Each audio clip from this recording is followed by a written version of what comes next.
तो प्रधानमंत्री नरेंद्र मोदी को आप सुन रहे थे, किस तरह से उन्होंने बजट को लेकर तमाम जो घोषणाएं की गई हैं और किस तरह से एम्पावर किया जा रहा है तमाम महिलाओं को, गरीबों को, किसानों को। इसको लेकर प्रधानमंत्री नरेंद्र मोदी का उद्बोधन आपने सुना। बजट को लेकर खास तौर पर प्रधानमंत्री नरेंद्र मोदी ने अपना ये भाषण दिया। चलिए आगे बढ़ते हैं, डिबेट को आगे बढ़ाते हैं। हमारे साथ नूर अहमद अजहरी साहब जुड़े हुए हैं। नूर अहमद अजहरी साहब, बहुत स्वागत है आपका भारत समाचार पर। सर, किस तरह से आप देखते हैं, देखिए ये जो पूरा मामला है, अब चूंकि सुप्रीम कोर्ट जो है वो मुस्लिम पक्ष पहुंचा था, वहां से हाई कोर्ट जाने की बात कही गई है और लगातार शशि चतुर्वेदी को आपने सुना, उन्होंने कहा कि लगातार विरोध किया गया। पहले ये कहा गया कि देखिए जो एएसआई की सर्वे रिपोर्ट है उसको सार्वजनिक ना किया जाए, तो शुरुआत से ही मुस्लिम पक्ष जो है वो विरोध करने पर तुला हुआ है और अभी भी विरोध कर रहा है। क्या कुछ कहेंगे, क्या आपका पक्ष है इस पूरे मामले पर? देख, कोई हमारे भरे हुए घर में कब्जा करे और गलत तरीके से हमसे घर खाली करवाने की साजिश करे तो हम कहीं ना कहीं परेशान तो होंगे और हम जल्दी में भी होंगे कि जल्दी मामला है ये इस तरह से हो जाए। हमें हमारे साथ जो हो रहा है, वहां पर लोग 1947 से वहां पर नमाज पढ़ रहे हैं। वो तो अकबर से पहले की मस्जिद है, लेकिन 1947 में वहां पर नमाज हो रही थी, तो वहां पर नमाज होनी चाहिए या नहीं, वो मस्जिद थी या नहीं, इस पर बिला वजह में देश में हिंदू मुसलमानों में नफरतें फैलाने के लिए ये सारी दो बातें। नूर अहमद साहब, मैं आपको दो सवाल सर, बिल्कुल बाबरी मस्जिद की तरह लाने की कोशिश की जा रही है। नूर अहमद साहब, हमें ये डर है। सुन लो, मेरी बात सुन लो। मैं आपकी बात सुन रहा हूँ सर, दो सवाल ले लीजिए, उसके बाद अपनी बात पूरी करिए। हजरात में सबसे बड़ी कमी है सर, पूरी बात सुनते नहीं है। सर मेरा दो सवाल ले लीजिए, उसके बाद आप अपनी बात पूरी करिएगा। आपको ही मौका दूंगा मैं। आपने कहा कि जबरदस्ती निकाला जा रहा है, कोर्ट का आदेश जो आया है, आप मानते हैं कि कोर्ट जबरदस्ती निकाल रहा है। दूसरी बात आपने कहा कि जो है वो वहां पर वहां पर नमाज पढ़ी जाती थी। 1993 तक यहां भी पूजा होती थी, कोई लिखित आदेश नहीं है पूजा बंद करने का, है ना। उसके बाद अब कोर्ट के आदेश पर अगर पूजा की शुरुआत हुई है, क्या गलत है इसमें? अपनी बात पूरी करिए। 1986 में भी हमारे साथ यही हुआ था, ऐसे ही एक कोर्ट का आदेश आया था और कोर्ट के आदेश पर वहां के ताले खोल दिए थे हिंदू समाज के लिए। एक तरफा कोर्ट ने कार्रवाई की थी या नहीं की थी, बताएं आप हमें। ये जो 17 जनवरी को इन्हीं बनारस के जज साहब ने जो उन्हें रिसीवर बनाया डीएम साहब को, मैं पूछना चाहता हूं जे आखिरी दिन अपने, जिस दिन उनका रिटायरमेंट था, उस दिन इस तरह का फैसला देने का मतलब क्या है? क्या जज साहब और डीएम साहब आपस में मिले हुए थे? बताया तो हमें। रही बात ये कि 1993 तक पूजा होती रही। मैं गारंटी दरमियान में शुरू हुई है। जब दरमियान में पूजा शुरू हुई है तो जिस सरकार ने पूजा बंद करवाई, वहां कोई अब्दुल्ला अहमद नहीं थे, वहां कोई मोहम्मद जफर नहीं थे, शोएब भाई नहीं थे, नूर अहमद अजहरी नहीं थे, वहां भी हिंदू समाज से ताल्लुक रखने वाला मुख्यमंत्री था साहब। हमने नहीं कराई थी बंद। मेरा सीधा कहना है कि नाइंसाफी हो रही है देश में और नाइंसाफी ठीक नहीं है किसी भी देश में। झूठ फैलाया जा रहा है, हिटलर शाही बादशाहत आम है, नमरूदियत फिरौनियत सर पे है, किसी को डर नहीं लग रहा है झूठ बोलते हुए। किसी के कलेजे में दो मिनट के लिए भी इंसाफ नहीं आ रहा है, दर्द नहीं आ रहा है कि हमारी खोल करके हमारी इबादत गायब छीनी जा रही है। ठीक है नूर अहमद अजहरी साहब, मैं आता हूं आपके पास। हमारे सहयोगी विनीत श्रीवास्तव भी हमारे साथ वाराणसी से जुड़े हुए हैं। विनीत, क्या अपडेट इस वक्त वहां पर नजर आ रहा है? और कल से देखिए, कल शाम से ही कहा गया है कि पूजा की शुरुआत हो गई है, वहां पर पूजा की शुरुआत हुई है, बैरिकेड्स को हटाया गया है। क्या कुछ अभी फिलहाल अपडेट जो है वो सामने आ रही है और मुस्लिम पक्ष हाईकोर्ट जाने की तैयारी भी कर रहा है, इस पर क्या अपडेट है? तो बिल्कुल देखिए, मैं आपको बताऊं कि पूजा के अधिकार की मांग की अगर बात कर ले तो जब से पूजा का अधिकार की मांग जो हिंदू पक्ष की पूरी हुई है, देर रात यहाँ पे पूजा भी करा दी गई है। लेकिन इस वक्त की अगर बात कर ले तो भारी संख्या में सुरक्षा बल तैनात किया गया है, चप्पे चप्पे पर पुलिस फोर्स की तैनाती की गई है और अब से कुछ ही देर पहले जो नमाजी हैं वो अंदर भी गए हैं और नवाज वेदा की हम इधर की तस्वीरें आपको दिखाना चाहेंगे। आप देखें किस तरीके से यहाँ पे भारी संख्या में पुलिस बल को लगाया गया है। अब से कुछ ही देर पहले 25 से 30 की संख्या में जो नवाजी हैं वो अंदर पहुंचे हैं नमाज अदा करने के लिए। और मुस्लिम पक्ष की अगर बात करें तो देखिए मुस्लिम पक्ष पहले दिन से जो है नाराजगी व्यक्त कर रहा था, आपत्ति जता रहा था कि किसी भी तरह से जो है अंदर पूजा का अधिकार नहीं देना चाहिए। लेकिन जब साक्ष्य की बात अगर आई कोर्ट में, जब साक्ष्य की बात आई तो मुस्लिम पक्ष किसी भी तरीके का जो साक्ष्य है वो कोर्ट में नहीं दे पाया, न दलीलें अच्छे से रख पाया। जो 1993 में जब पूजा रोका गया था तो उस समय का कोई ऐसे आदेश की जो कॉपी है वो मुस्लिम पक्ष के पास नहीं था। और यही वजह थी कि हिंदू पक्ष की इसमें बड़ी जीत हुई है और तमाम जो पूजा पाठ की जो प्रक्रिया है वो शुरू कर दी गई है। बताया जा रहा है कि 4 पहर जो व्यास जी का तहखाना है वहां पर पूजा की जाएगी और देर रात जिला प्रशासन ने पूजा करा लिया है। और इसको लेकर के देखिए मुस्लिम पक्ष सुप्रीम कोर्ट तो जरूर गया है, लेकिन सुप्रीम कोर्ट का सख्त जो निर्देश था कि आप पहले हाई कोर्ट जाइए, हाई कोर्ट अपनी बात रखिए, उसके बाद फिर यहाँ आइएगा। लेकिन अब देखने वाली बात होगी कि जो मुस्लिम पक्ष है वो हाई कोर्ट में जब इसको लेकर के अपील करता है तो उनको कोई राहत मिलता है कि नहीं मिलता है, देखने वाली बात होगी। लेकिन इस वक्त की अपडेट बता दें आपको कि जो व्यास जी का तहखाना है वहां पर पूजा पाठ शुरू करवा दिया गया है और लोग इसको लेकर के काफी उत्साहित नजर आ रहे हैं। लोगों में एक उत्साह देखने को मिल रहा है जब से लोगों को ये पता चला है कि ज्ञानवापी मस्जिद के अंदर जो व्यास जी का तहखाना है वहां पर पूजा पाठ शुरू कर दिया गया है। तब से जो श्रद्धालु है वो भारी संख्या में यहाँ पर देखिए आ रहे हैं। हम कुछ लोगों से बातचीत भी करने का प्रयास करेंगे। देखिए जो व्यास जी का तहखाना है ज्ञानवापी मस्जिद के अंदर, वो वहाँ पे पूजा पाठ शुरू हो गया है जो 1993 से बंद पड़ा हो रहा है। क्या कहेंगे? अभी मैं तो पहली बार आई हूँ मैं यहाँ पे। देखिए बहुत सारे लोग ऐसे हैं जो अभी जानकारी नहीं है उनको, लेकिन भारी संख्या में जो श्रद्धालु हैं सुबह से ही यहाँ पर आके दर्शन पूजन कर रहे हैं। उनको चलिए ठीक है, देखने को मिल रही है। वापस आऊंगा मैं आपके पास और लोगों का क्या रिएक्शन है उस पर भी बात करूंगा। लेकिन हमारे साथ शोएब सिद्दीकी जी का रुख कर लेता हूं मैं। शोएब जी, नूर अहमद साहब देखिए जजों पर भी सवाल उठा रहे हैं, कोर्ट के फैसले पर भी सवाल उठा रहे हैं, सुप्रीम कोर्ट के फैसले पर सवाल उठा रहे हैं। आपने उनको सुना, कहा यह जाता है कि कोर्ट का जो भी फैसला होगा वो हमको मान्य होगा, लेकिन सवाल तो अभी से उठाना शुरू कर दिया है। रही बात कर रहे थे 1947 में नमाज पढ़ी जाती थी, भाई आज भी देखिए ना, विनीत आपको दिखा रहे हैं कि वहां पर नमाज पढ़ने के लिए लोग जा रहे हैं, पूजा की अनुमति दी गई है, नमाज पर बैन नहीं लगाया गया है। शोएब जी देखिए सर, ऐसा है कि जिस तरह जो लोग इल्जामात लगा रहे हैं तो ये कोर्ट के जो फैसले आते हैं मैं समझता हूँ मंजर आम पे आके कोई एक भी समुदाय का एक शख्स उसको खिलाफ नहीं कह सकता। अगर कहता है तो मुल्क के खिलाफ बात कर रहा है, चूंकि संविधान में ऐसा कुछ नहीं है। और कोर्ट का आर्डर देखिए, अगर बाबरी मस्जिद पे भी आया था तो किसी एक मुसलमान ने मंजर आम पे आके शिकायत नहीं की थी, उन्होंने कोर्ट के आर्डर को माना था जी। और इस तरह की जो बातें करते हैं वो मैं समझता हूँ सस्ती शोहरत पाने के लिए करते हैं। और मैं एक सर बताता चलूँ बात कि किसी भी मुल्क की हुकूमत जो होती है उसे कोशिश ये करना चाहिए किसी के मजहबी मामले में मुदाखलत ना करे, और अगर करे तो कम से कम उनके बड़े बड़े लोगों से मिलकर उनसे बात करे। और एक छोटी सी बात है सर कि जब देखिए अंग्रेजों ने क्या किया था कि किसी भी मुल्क पर अगर हुकूमत करनी हो तो उसका सबसे बड़ा हथियार होता मजहब, और अंग्रेजों ने भी इसका सहारा लिया और हमारे मुल्क पे 100 साल हुकूमत करी। लेकिन जब उनका ये पर्दाफाश हुआ कि वो सियासत करके मुल्क में हुकूमत कर रहे थे तो उनको मुल्क छोड़ना पड़ा। तो मैं समझता हूं कि जहां पर अगर हिंदू मुस्लिम या किसी मजहब की बात भी आती है तो मजहब के बेस पे कोई ऐसा काम नहीं होना चाहिए। आज मुसलमान चौराहे पे खड़ा हुआ है जिनके लिए जाने देता है, मैं चाहे रियासत की हुकूमत हो या मरकजी हुकूमत हो, मैं किसी पार्टी का नाम नहीं लूंगा, मुसलमान एक तरफा जान देता हूं उनके लिए, लेकिन जब वो इक़्तिदार में आती हैं तो उन्हीं की ज़ात के लोग मलाइयाँ काटते हैं। तो मुसलमान को इस चीज़ को भी देखना होगा कि हमारे लिए कौन मंजर-ए-आम पे आता है। अगर आज ये मस्जिद की बात आई है, जाहिर सी बात हिंदू पक्ष के लिए एक आस्था की बात है। अगर मेरा मामला होता किसी मंदिर का कि हमें नमाज की इजाज़त दी जाती तो जाहिर सी बात मैं भी बैठ जाता रात में आके फजर नमाज पढ़ने के लिए। तो ये इशू दूसरा है कि कोर्ट का आर्डर है, इसलिए उस पर उंगली उठाना गलत है। अब आप बताइए किसी पार्टी के नेताओं ने मंजर-ए-आम पर आके किसी मुस्लिम को अधिवक्ता नियुक्त किया? नहीं किया।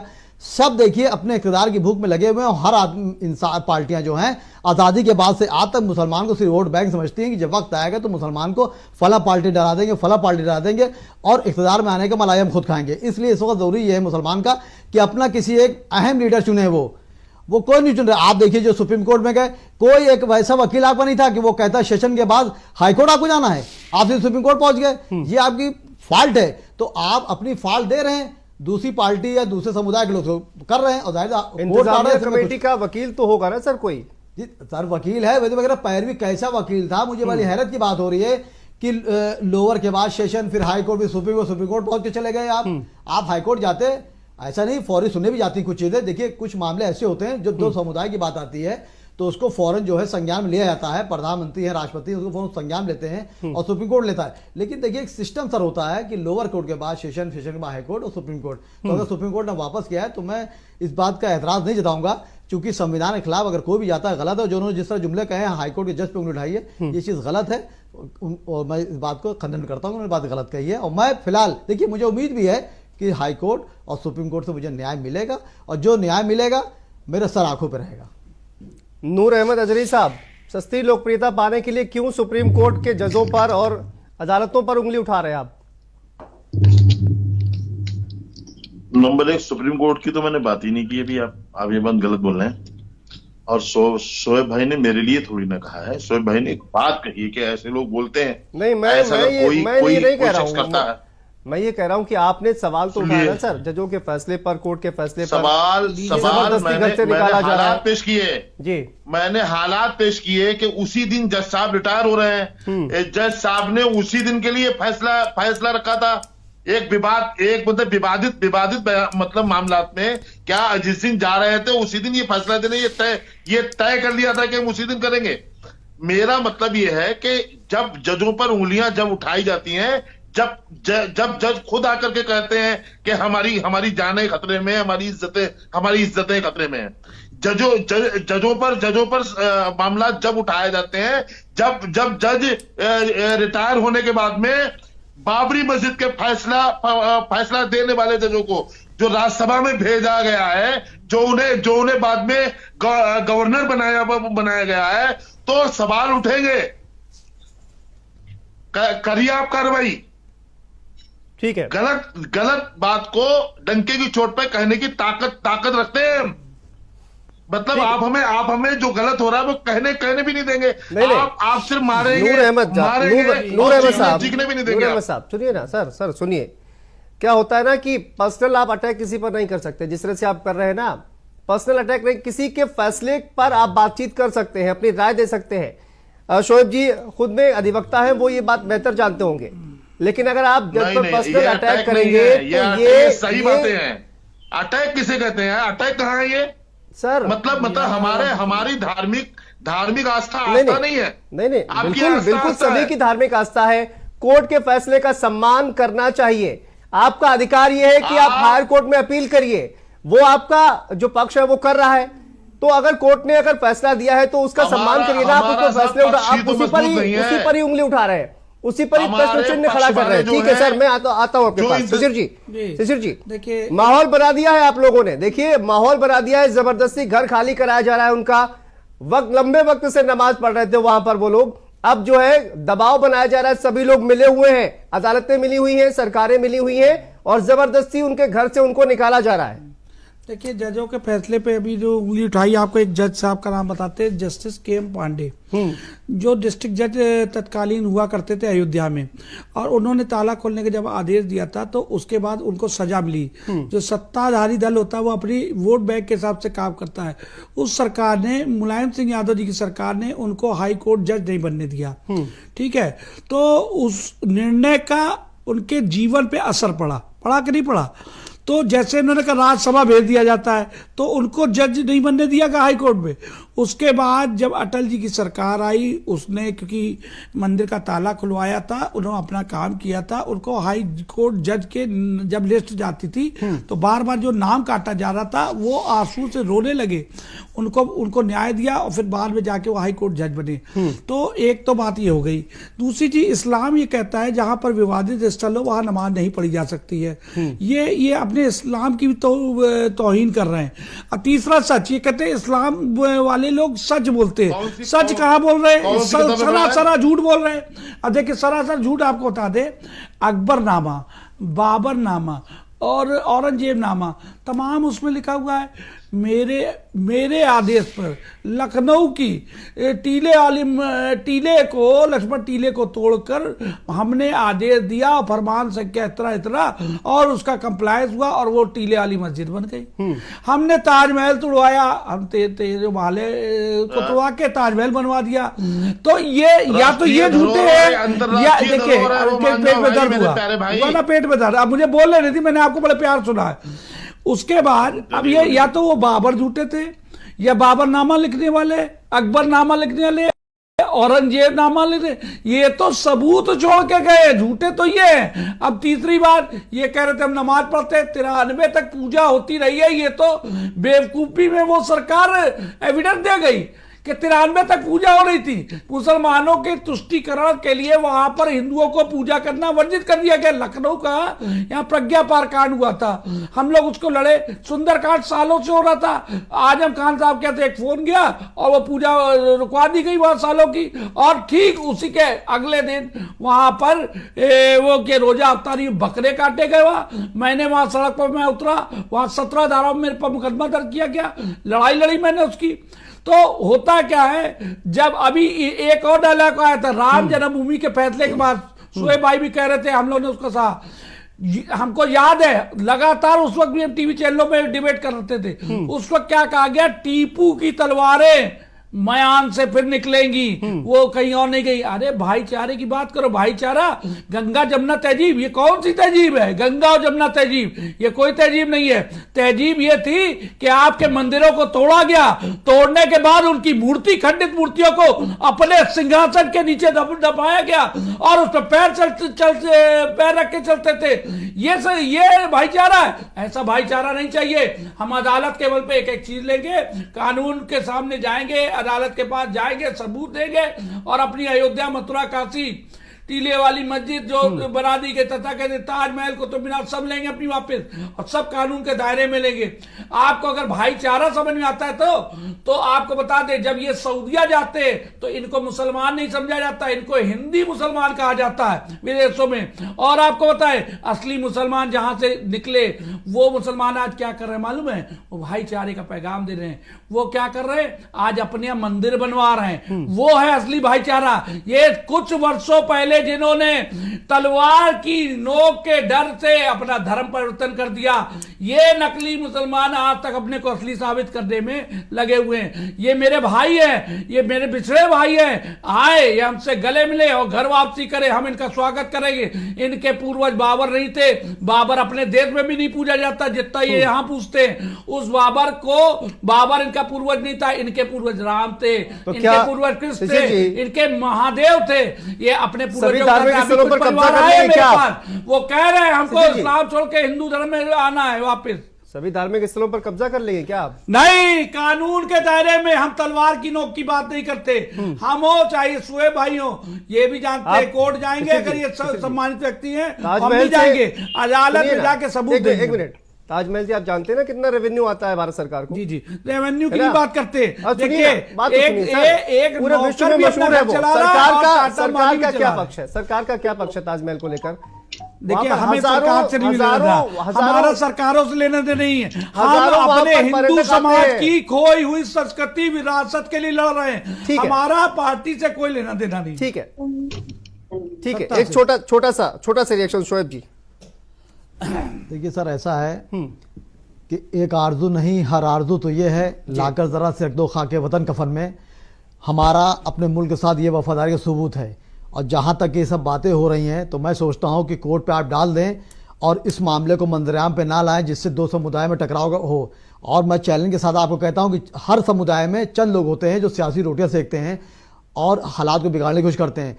कोर्ट का जो भी फैसला होगा, मैं समझता हूं, मैं नहीं हिंदुस्तान के एक मुसलमान उस बात को मानेगा, कोर्ट का जो भी लेकिन मुझे उम्मीद भी है को मानना चाहिए। मैं शोएब भाई को एक सवाल करूंगा, एक 10 सेकंड। नहीं, माफी के साथ एक सवाल केवल मेरा ये है, जल्दी बाबरनामा, अकबरनामा में साफ जो लिखा हुआ है कि फला मंदिर को हमने तोड़ा और इस आदेश के उसमें अनुक्रम में, और वो झूठे थे या ये बैठे हुए भाई हमारे? देखिए मामला